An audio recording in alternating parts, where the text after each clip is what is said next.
নামাজে দাঁড়ালে মাথায় অনেক উল্টাপাল্টা বাজে চিন্তা আসে, যা অন্য সময় মনে পড়ে না। নামাজে মনে স্থির করতে পারি না। অনেক সময় মনে হয় আমার ভেতরেই কোনো এক অস্তিত্ব আমাকে নামাজে মনোযোগী হতে দেয় না। আমি চাই সে অস্তিত্ব যেন না থাকে। কিভাবে সম্ভব?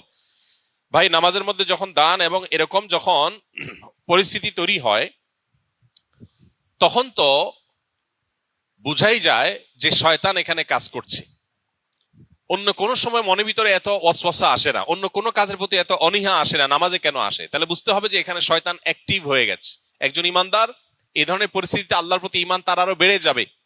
এক সাহাবী এসে জিজ্ঞাসা করেছিলেন, ইয়া রাসূলুল্লাহ, আল্লাহ সম্পর্কে আমার মনের মধ্যে বাজে চিন্তা আসে, আমার পেরেশান হয়। তখন নবী করিম সাল্লাল্লাহু আলাইহি সাল্লাম বলেছেন, যাকা নাফসুল ঈমান, এটাই তো ঈমান।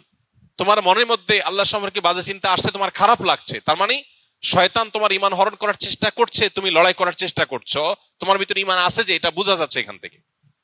তো নামাজের মধ্যে বাজে চিন্তা আসাটা, কোরআন যে প্রতি পাতায় পাতায় শয়তানের অস্তিত্বের ব্যাপারে আমাদেরকে সতর্ক করেছে। আল্লাহ যে বলেছেন আমাদেরকে যে ফাত্তাখিযুহু আদুওয়া, শয়তান তোমাদের শত্রু, তাকে শত্রু হিসাবে গ্রহণ করো। আল্লাহ যে বলেছেন আদু মুবিন, সুস্পষ্ট শত্রু, যার শত্রুতা আমরা অনুভব করতে পারি, নামাজে দাঁড়ালে টের পাই যে সে অ্যাক্টিভ হয়ে গেছে, কাজ শুরু করে দিস। তাহলে আল্লাহর প্রতি ঈমান আরো বেড়ে যাবে এবং শত্রুতা থেকে বাঁচার জন্য আল্লাহর কাছে আশ্রয় আরো বেশি মনে মনে কামনা করব। ইনশাআল্লাহ বিদিনিল্লাহ, এর মাধ্যমে আল্লাহ তাআলা আমাদেরকে হেফাজত করবেন।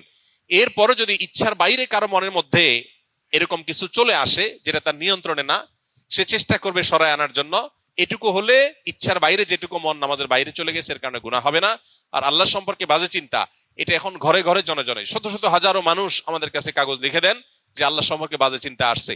যে পরিমাণ শিরক হয়, যে পরিমাণ শয়তান অ্যাক্টিভ হওয়ার মতো কার্যক্রম আমাদের সমাজের চতুর্পাশে হতে থাকে, এর দ্বারা আমরা প্রভাবিত হই, যার ফলশ্রুতিতে আমাদের ঈমান হরণ করবার প্রতিনিয়ত চেষ্টা করে শয়তান এবং তার দোসররা। এই জন্য আল্লাহ তাআলার কাছে পানা চাইতে হবে। বিশেষ করে এই ধরনের চিন্তা যখন আসে, নবী সাল্লাল্লাহু আলাইহি ওয়াসাল্লাম শিখিয়েছেন বাম দিকে 3 বার প্রতীকী থুতু।